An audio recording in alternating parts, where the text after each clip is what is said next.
Apa bahasa Indonesianya? Apa? Terong. Namanya kopi tombos. Terkait dengan pembiasaan, bahasa Mandarin ini harus masuk ke dalam lingkungan sekolah dan kampus. Bang, beli kendorat. Nah, sampai-sampai Britishnya itu loh. Britishnya itu yang harus dipaksakan untuk kendorat. Pendidikan dan kebudayaan sudah memasukkan bahasa Mandarin ini sebagai bahasa yang terancam punah di antara 23 bahasa daerah yang terancam punah. Kayak motor, kira-kira tahu nggak bahasa Mandarinnya motor? Nah, pada saat sampai di warung, caranya, Mbak, beli susu gantung. Yang jual perempuan apa laki-laki? Perempuan. Bismillahirrahmanirrahim. Assalamualaikum warahmatullahi wabarakatuh. Waalaikumsalam warahmatullahi wabarakatuh. Pada kesempatan kali ini kita akan membahas tentang bahasa Mandar. Apakah itu masih banyak yang menggunakan atau udah sedikit, atau kayak gimana sebenarnya yang terjadi di Mandar ya terkait dengan bahasa daerahnya ini. Apakah benar-benar terancam punah atau hanya sekedar wacana saja, atau hanya sekadar data dari pemerintah saja gitulah ya. Dan kali ini saya kembali bersama dengan Dinda Aidil untuk membahas tentang bahasa Mandar. Apakah benar-benar terancam punah atau tidak? Nah, ya bagaimana nih Aidil nih? Kita ini kan sebagai orang Mandar ya, harus mengetahui bahasa Mandar kita secara pasti apakah benar-benar terancam punah atau tidak gitu lah ya. Coba yang pertama saya ingin mengetahui pandangan Dinda Aidil ini untuk menjelaskan kepada masyarakat juga terkait dengan keberadaan bahasa Mandar yang mulai sedikit penggunanya. Mengenai tadi bahasa Mandar yang terancam punah ya. Yang saya lihat di Provinsi Sulawesi Barat itu memang banyak siswa itu di sekolahnya itu memang benar-benar dia memakai bahasa Indonesia. Artinya bahkan orang-orang pelosok itu orang pelosok itu sudah berbahasa Indonesia. Sudah berbahasa Indonesia. Ya, orang-orang sekarang ataupun anak sekolah tidak peduli lah begitu. Artinya tidak peduli masa bodoh untuk berbahasa Mandar. Iya, kira-kira begitu Anda.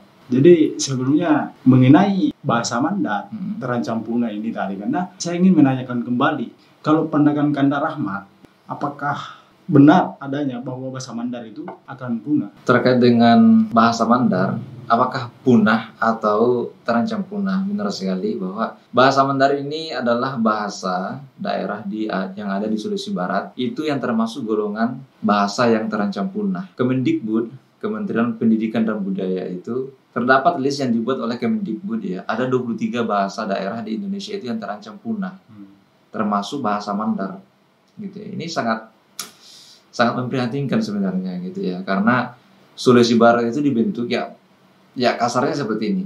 Sulawesi Barat itu dibentuk karena di dalamnya itu terdapat masyarakat yang mayoritas orang Mandar.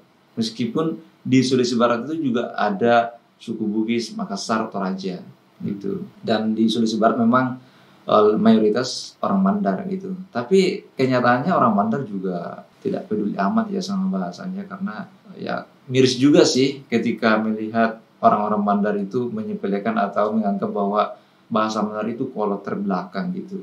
Kita harus menggunakan bahasa Indonesia seutuhnya gitu, biar kita terlihat lebih keren maksudnya gitu loh. Lebih keren ya. Lebih keren. Padahal itu juga mengancam eksistensi kita sebagai orang Mandar pada sebenarnya. Ngeri ya eksistensi teman-teman. Itu eksistensi dalam artian apa ini? Keberadaan orang Mandar itu sebagai suku gitu. Karena memang di era globalisasi ini 5.0 ya sekarang ya, itu era modern itu tidak dapat dihindarkan. Penjajahan budaya itu tidak dapat dihindari. Oleh karena itu kita harus mampu membuat sebuah kebiasaan atau lingkungan gitu kan. Lingkungan yang membuat kita terbiasa dengan bahasa Mandar gitu. Tapi ada beberapa peristiwa sih yang saya alami. Beberapa teman-teman itu bahkan dia melarang orang tuanya berbahasa Mandar. Berbahasa Mandar. Itu gimana kan? Nah, ya memang ya kalau misalnya kita lihat di beberapa kasus, orang tua menginginkan anaknya itu berbahasa Indonesia biar nanti ya seperti yang tadi saya katakan bahwa biar keren gitu loh. Meskipun banyak orang yang menyuruh anaknya untuk berbahasa Indonesia, mereka tetap paham bahasa Mandar, tetapi untuk menuturkannya itu ya terbiasa dengan bahasa Mandar. Apakah benar bahasa Mandar itu terancam punah? Nah, kita ke persoalan lain gitu kan. Berapa sih penutur bahasa Mandar yang ada di Sulawesi Barat gitu kan? Ya meskipun mayoritas, tapi di luar Sulawesi Barat itu ya tidak lebih sedikit lah ya, banyak juga seperti yang ada di Kalimantan, Yang ada di Pulau Jawa juga banyak sebenarnya gitu ya. Pulau Kalimantan saja penduduknya itu ratusan ribu orang gitu kan.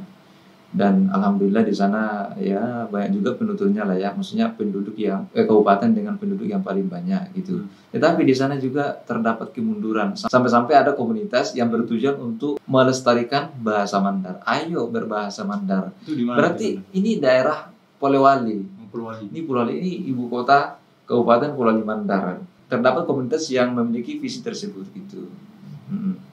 Nah, kembali ke tadi di daerah Kalimantan misalnya, di sana juga banyak perkampungan orang Mandar seperti di Kalimantan Selatan, di Kota Baru ya. Di Kota Baru di sana juga terdapat orang Mandar ya.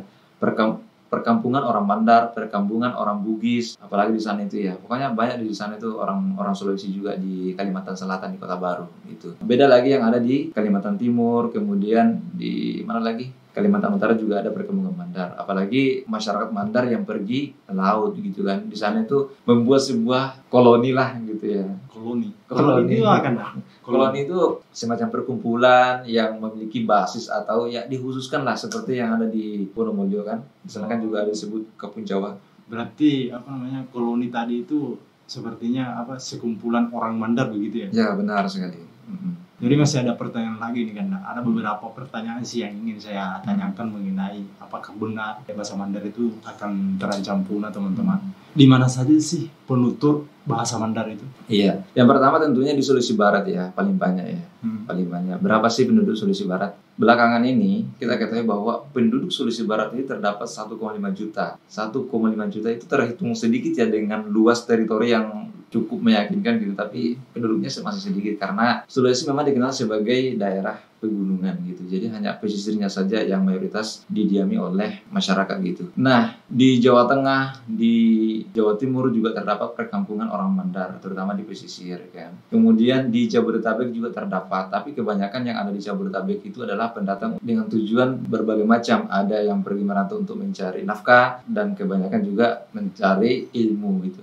Kuliah gitu ya. Berarti rata-rata memang ini untuk mencari kehidupan ya. Mencari kehidupan memang. Ya selain itu di Pulau Jawa gitu kan. Ada juga yang ada di Kalimantan seperti yang tadi saya katakan bahwa di Kalimantan Selatan itu banyak, di Kalimantan Timur juga banyak, Kalimantan Utara juga banyak. Meskipun di sebagian ada itu perkampungan orang Mandar di Yogyakarta, tetapi di sana itu sudah tidak tahu lagi bahasa Mandar. Tetapi meskipun fituranya itu orang Mandar di Yogyakarta. Di Yogyakarta ada. Tapi bahasa Mandarnya gimana kan? Bahasa Mandarnya sudah tidak terpakai lagi atau tidak digunakan lagi karena yang tahu itu hanya nenek-neneknya, maksudnya para pendahulunya. Sedangkan keturunannya itu sudah tidak tahu lagi kayak gimana bahasa Mandar, ya kan? Bahkan orang-orang Mandar yang punya silsilah orang Mandar yang ada di Jakarta itu, ketika dia berkunjung ke Mandar, dia benar-benar tidak tahu gitu kan. Tapi sebagian ya kan? Iya, mungkin kalau paham ya mungkin bisa satu-satu lah ya mungkin ya, tapi benar-benar tidak tahu kayak gimana itu bahasa Mandar. Tapi untuk menuturkan bahasa Mandar itu apa? Tidak bisa gitu. Ini banyak sekali kisah-kisah kelucuan lah ya tentang bahasa Mandar. Mungkin ada kasus gimana kelucuan orang Mandar ketika berkunjung ke Indonesia bagian barat gitu. Ada nggak kejadian gitu? Nah, salah satu saya mau cerita ini. Bahasa Indonesia yang kita ketahui di kampung itu dan kita bawa di kota-kota besar seperti contohnya di Jakarta kan. Salah satu peristiwa yang saya alami itu ya, saya mau pergi beli susu.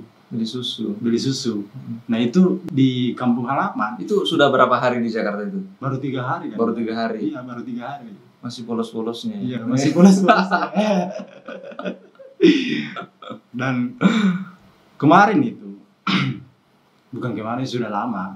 Artinya saya pergi beli di warung kecil. Jadi saya mau pergi beli susu. Nah pada saat sampai di warung, saya nanya, Mbak, beli susu gantung. Yang jual perempuan apa laki-laki? Perempuan. Kan saya bilangnya Mbak. Oh bilangnya Mbak. Ya, saya bilangnya Mbak. Nggak bilang Nona? Enggak bilang Nona. Jadi saya itu bilang teman-teman. Artinya 3 kali saya ngomong sama mbaknya, Mbak beli susu gantung. Nah 3 kalinya itu teman-teman, itu saya nunjuk, beli susu Mbak, ini susu gantung. Yang sedang digantung. Iya, yang sedang digantung. Makanya, susu saset. Mbaknya bilang susu saset. Oh iya Mbak, ini. Dan ada beberapa lagi nih peristiwa yang untungnya nggak ditabok ya. untungnya sih kan, artinya ya kita kan bahasa Indonesia yang kita alami di kampung itu sama di yang kita bawa ke kota itu kan nggak tahu, artinya nggak tahu dalam artian ya itu kan yang sering kita pakai di kampung bahasa Indonesia seperti itu. Pertama kali saya juga ke Jakarta itu saya juga mengalami hal yang sama ya, rata-rata lah orang Indonesia Timur lah ya, ketika orang Sulawesi ketika pergi ke Indonesia bagian barat itu mengalami hal yang sama, termasuk saya ya. Saya pada saat itu baru beberapa minggu lah ya di Jakarta gitu, dan saya mengalami hal yang serupa gitu. Tapi kejadian persisnya sih saya agak lupa ya, tetapi setelah saya mengalami beberapa kejadian gitu kan, akhirnya saya konsultasi kepada guru saya yang ada di Sulawesi gitu kan. Alhamdulillah beliau menjelaskan bahwa ternyata struktur bahasa orang Timur dengan orang Barat, Indonesia bagian Barat itu memang berbeda. Kalau misalnya orang Barat itu mengatakan perut saya sakit, tetapi kalau misalnya orang Timur dia bilang saya punya perut sakit gitu, itu kan perbedaan struktur bahasa. Makanya ketika orang Timur ke bagian Barat, maka terkadang itu menjadi bahan lelucon gitu kan. Tapi itu hal biasa saja karena ya wajar-wajar saja sih. Ketika orang Barat ke Timur juga mungkin mengalami hal yang sama, kok ini bahasanya agak berbeda dari strukturnya gitu loh. Tapi memang ada kekhasan yang dimiliki oleh orang Timur seperti NG, seperti apalagi itu ya, NG Tuhan ya kan, Tuhan kemarin berjalan gitu loh. Apalagi yang sering itu ya ikang gitu kan ya, yang di Sulawesi itu nggak ada ikan, yang ada ikang gitu ya. Sabung ya begitulah ya. Ayo pergi makan ikan ya, makan ikan. Tapi setelah beberapa bulan atau beberapa tahun itu akan cepat beradaptasi juga, akan mulai terbiasa dengan struktur bahasa Indonesia bagian Barat itu kalau misalnya sudah lama gitu ya. Tapi ketika orang yang baru datang ke Jakarta, wah akan kelihatan sekali. Bahkan dosen ketika melihat saya itu tidak ada yang menyangka bahwa saya ini adalah orang Sulawesi. Ya mungkin karena warna kulit gitu kan. Ya, dia bilang, jika saya lihat kamu Rahmat, ya kan, saya tidak menyangka kalau kamu ini adalah orang Timur, orang Sulawesi gitu kan. Tetapi ketika saya mendengar kamu berbicara, maka saya bisa pastikan bahwa kamu ini adalah orang Sulawesi. Berarti dosen Kanda ini berarti melihatnya itu mukanya itu agak kejawa-jawaan begitu ya? Ya, tepatnya sih orang Sunda gitu. Orang Sunda ya, iya. Ini orang Sunda masuk ke Sulawesi. Iya.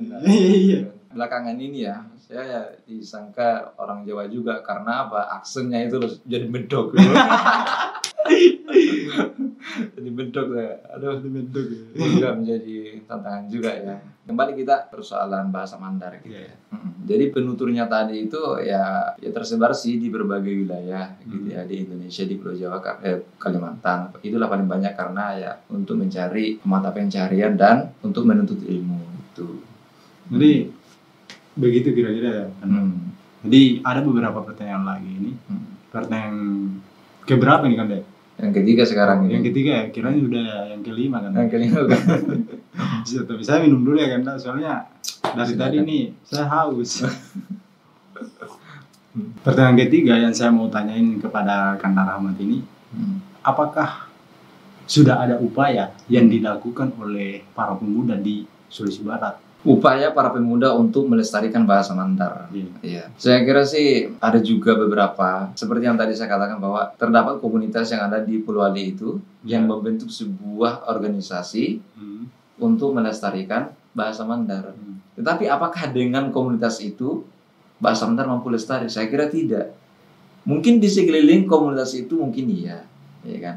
Tetapi untuk melestarikan bahasa Mandar secara umum dan lebih luas itu belum bisa, karena setiap komunitas tanpa dukungan dari masyarakat, pemerintah itu nggak akan bisa berkembang juga. Jadi untuk memberikan solusi lah, yang artinya solusi yang harus diberikan kepada masyarakat ini ataupun pemuda nantinya untuk bagaimana kemudian itu bahasa Mandar itu bisa dilestarikan. Ya. Tentu di sini perlu ada peran pemerintah ya. Lagi-lagi pemerintah. Karena pemerintah yang menentukan kebijakan publik. Gitu. Pemerintah harus mampu menciptakan lingkungan untuk melestarikan bahasa Mandar, ya kan. Nah, salah satu yang paling penting untuk dilakukan oleh pemerintah, baik itu pemerintah setempat, ya kan, baik itu satuan pendidikan, bupati atau bahkan gubernur, itu harus memiliki sebuah ide yang brilian bagaimana caranya agar mampu melestarikan bahasa Mandar. Salah satu yang paling diunggulkan adalah memasukkan bahasa Mandar itu dalam kurikulum yang ada di Sulawesi Barat. Jadi pelajaran bahasa Mandar ini harus masuk ke kurikulum sekolah. Gitu. Harus masuk kan? Iya. Ya sebelumnya sih dari tahun-tahun sebelumnya ya dari kurikulum 2013 ya sebenarnya. Sebenarnya sekolah itu sudah memiliki potensi untuk memasukkan mata pelajaran ke sekolah gitu kan. Tapi inisiatif itu mungkin ya sejauh ini sih belum lihat ya, karena setelah saya tanya-tanya dari sekian orang yang ada di sana itu mereka tidak melihat bahwa di sekolahnya itu ada pembelajaran bahasa Mandar gitu kan. Jadi nama juga satuan pendidikan kan. Dan di sekolah itu ada namanya mulok. Ya, mata pelajaran mulok muatan lokal gitu kan yang menjadi pilihan gitu. Tapi kita nggak menemukan itu, baik itu yang ada di sekolah dasar, menengah, sekolah menengah atas, kemudian di universitas juga kita nggak menemukan itu, gitu kan. Nah kita memasuki ini kurikulum merdeka. Nah ini kan kurikulum merdeka ya sebenarnya satuan pendidikan atau sekolah itu berhak menentukan kayak gimana nanti murid siswanya itu diluluskan. Artinya sekolah itu diberikan kebebasan yang seluas-luasnya agar mampu mendidik sesuai dengan karakter, sesuai dengan kearifan lokal yang siswanya yang ada di daerah tersebut. Meskipun demikian, kurikulum 2013 juga sudah memberikan porsi bahwa sekolah boleh menentukan muatan lokalnya, pelajaran muatan lokalnya. Nah, baru kali ini kita masuk ke kurikulum merdeka, barulah sekarang ini sekolah-sekolah itu mulai mewacanakan ya, mulai mewacanakan agar bahasa daerah ini harus masuk ke dalam kurikulum. Tentunya harus dengan pelatihannya. Iya. Karena kita ini kan orang Indonesia, tapi belajar bahasa Indonesia itu kan sudah umum ya. Ya, saya juga nggak tahu bahasa Inggrisnya sama bahasa Indonesia mana yang lebih tinggi. Iya, biasanya sih bahasa Indonesia ya nilainya kurang gitu.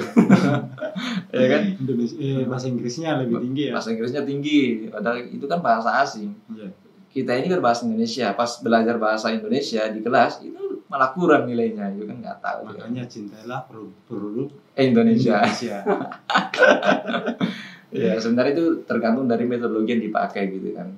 Metodologi kayak gimana menggunakan bahasa Indonesia yang baik, ya kan, ada SPOK ya kan, strukturnya seperti apa gitu. Berarti lagi-lagi pemerintah lagi. Iya, pemerintah memang harus dilibatkan. Iya, harus dilibatkan. Karena sejauh ini sih belum ada inisiatif sebenarnya. Sebelumnya ya, yang saya lihat belum ada inisiatif. Jadi itu yang menyebabkan bahasa Mandar ini terancam punah. Ya memang saya akui juga gitu loh. Kenapa bahasa Mandar ini menjadi sedikit penuturnya gitu kan. Ya padahal kalau kita lihat di orang tua kita dahulu itu ya benar-benar menggaurah lah kalau kita berbahasa Mandar ya, berbahasa daerah ya. Iya. Apalagi kalau di perantauan kan. Di perantauan itu kalau kita berbahasa Mandar kayaknya kita semua keluarga. Iya benar sekali, ya kan. Implikasinya juga ketika orang-orang pergi keluar itu kan, ketika pulang itu kan seakan-akan mereka lupa bahasa Mandar gitu kan. Padahal bahasa Mandar itu adalah bahasa ibu ya kan, bahasa ibu bagi orang-orang Sulbar gitu.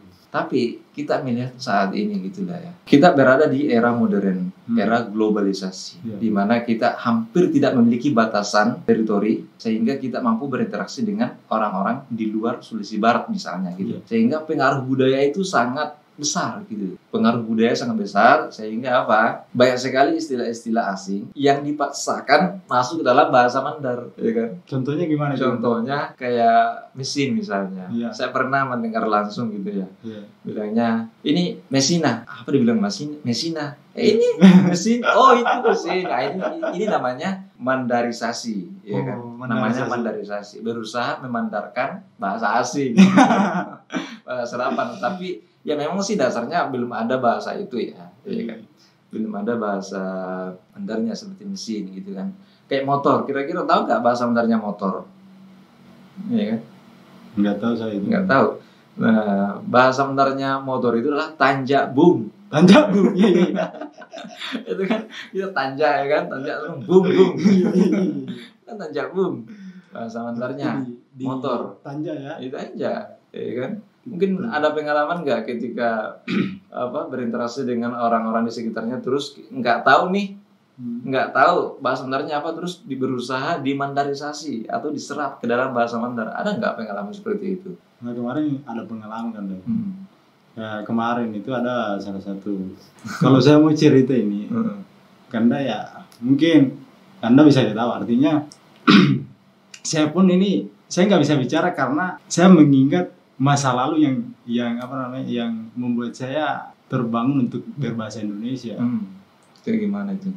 Nah, kemarin itu saya mendengar dia mau beli gorengan. Gorengan. Nah itu dia tidak tahu bahasa Indonesianya Kandora. Ya. Iya. Nah sampai-sampai dia bilang kemarin itu, Bang, beli Kendorats. Nah, sampai-sampai Britishnya itu loh. Britishnya itu yang harus dipaksakan untuk Kendorats. Beli Kendorats. Iya, beli Kendorats. Nah, itu kan agak-agak British ke sana itu. British. Ya. Kalau bahasa Inggris ya British ya, istilahnya British. Jadi banyak sekali bahasa-bahasa serapan ya. Tapi itu juga agak lucu juga sih, kayak apa dulu yang pernah viral yang di Mandar itu, apa ini jeru apa itu itu ya jeru, apa bahasa Indonesianya apa terong kah apa itu terong, apa bahasa Indonesianya apa lagi itu ya jeru itu ya jeru gitu kan. Kembali lagi kita dengan melestarikan bahasa Mandar ya. Artinya memang faktor lingkungan lagi kan. Iya. Artinya walaupun pemerintahan nanti apakah benar-benar itu solusi yang diberikan nanti ketika dimasukkan di kurikulum ya, iya. Di kurikulum merdeka ya. Dan lagi-lagi kita kembali kepada masyarakat. Artinya walaupun dimasukkan nanti, apakah benar-benar akan jadi solusi nantinya? Iya, benar sekali akan menjadi solusi. Begini. Kalau kita mempermasalahkan masyarakat, misalnya masyarakat yang ada di pedalaman, kita keliru. Karena mereka kan tidak berada di lingkungan pendidikan, ya kan? Masyarakat pedalaman ya, mereka berbahasa Mandar oke lah ya, karena mereka tidak berinteraksi dengan dunia luar secara masif. Tetapi anak-anak ini generasi muda, yang anak-anak yang masih duduk di sekolah dasar, SMP, SMA, itu kan mereka keluar tuh sampai kuliah, mereka kan keluar dari kampungnya, gitu kan. Tetapi ketika berada di lingkungan sekolah itu, lingkungan sekolahnya, kampusnya, mereka itu dibiasakan untuk selalu berbahasa Indonesia, gitu kan. Akhirnya apa? Mereka seakan-akan, wah saya ini maju nih daripada orang-orang yang di kampung saya, gitu kan. Akhirnya apa? Mereka selalu memakai bahasa Indonesia. Nah, terkait dengan pembiasaan, bahasa Mandar ini harus masuk ke dalam lingkungan sekolah dan kampus. Kenapa? Biar bahasa Mandar itu juga terbiasa di dalam. Jangan malu berbahasa Mandar, karena bahasa Mandar ini adalah bahasa ibu, bisa menjadi identitas gitu loh. Yang tadi kan itu masyarakat. Nah, orang-orang sekolah, mahasiswa, dan orang-orang pemerintah, ketika mereka kaku berbahasa Mandar, itu sudah menjadi PR sebenarnya ya. Bahwa mereka memberikan contoh yang kurang baik terhadap generasi-generasi selanjutnya gitu. Karena orang-orang yang sekolah ini, yang ada di SD, di SMP, SMA, bahkan kuliah, mereka itu kan nanti yang akan memegang tampu pemerintahan, kemudian akan mengendalikan masyarakat gitu kan. Misalnya satu angkatan 2014 misalnya, yang ada di SD, ya kan. Nah suatu saat itu kan angkatan mereka akan memegang di masyarakat, ya kan. Ketika satu angkatan itu tidak terbiasa dengan bahasa Mandar, berarti satu generasi mereka tidak paham bahasa Mandar. Apalagi di era modernisasi ini yang tidak ada batas teritori, ya kan? Detik ini kita bisa mengetahui hal yang terjadi di Amerika misalnya di saat yang bersamaan, apalagi di belahan dunia lain, entah itu di Eropa, Afrika, atau di Asia Utara sana itu kan. Berarti lagi-lagi faktor lingkungan yang harus Jika kita tidak mampu melakukan di lingkungan sekolah, maka pemerintah harus menciptakan lingkungan itu. Karena ya lingkungan itu penting ya. Pada dasarnya sih kita harus berperan semua ya, baik itu dari masyarakat, para pemuda, terutama orang-orang yang sadar terhadap kemunduran bahasa Mandar, adanya dekadensi, rasio bahasa Mandar atau penutur bahasa Mandar yang ada di Sulawesi Barat maupun yang ada di daerah-daerah lain gitu. Jadi kita harus menyadari ini semua karena Kementerian Pendidikan dan Kebudayaan sudah memasukkan bahasa Mandar ini sebagai bahasa yang terancam punah di antara 23 bahasa daerah yang terancam punah. Gitu. Jadi itulah teman-teman ya. Mudah-mudahan ini bermanfaat dan disadari oleh semua pihak. Mudah-mudahan terdapat sebuah kebijakan publik yang menciptakan sebuah lingkungan untuk melestarikan bahasa Mandar. Karena di provinsi-provinsi lain itu lingkungan pendidikannya sudah masukkan kurikulum bahasa daerahnya itu, gitu ya. Saya mengalami secara langsung bahwa di sekolah-sekolah di provinsi lain itu juga terdapat pelajaran muatan lokal bahasa daerahnya masing-masing. Ya meskipun agak susah bagi pendatang di daerah tersebut, tapi itulah kenyataannya yang ada. Dan saya rasa di Provinsi Sulawesi Barat ini sudah mulai diberlakukan secara umum. Artinya semua sekolah melakukan hal yang sama, mulai dari memperhatikan sisi metodologi, ya kan, sampai ke penerapannya seperti apa. Setiap wilayah, setiap sekolah itu memiliki aturan sendiri, setiap pemerintah daerah itu memiliki aturan sendiri, dan aturan daerah wilayah provinsi itu juga memiliki aturan tersendiri atau otonomi daerah. Dan setiap daerah memiliki hak untuk menentukan arah pendidikan di wilayahnya itu. Sehingga sangat naif kemudian, sangat ganjil kemudian jika pemerintah itu tidak mampu menciptakan sebuah lingkungan agar masyarakat Mandar itu tidak mampu membentuk sebuah lingkungan dalam berbahasa Mandar gitu. Jadi ganjil. Mungkin itu saja. Terima kasih. Assalamualaikum warahmatullahi wabarakatuh. Waalaikumsalam warahmatullahi wabarakatuh.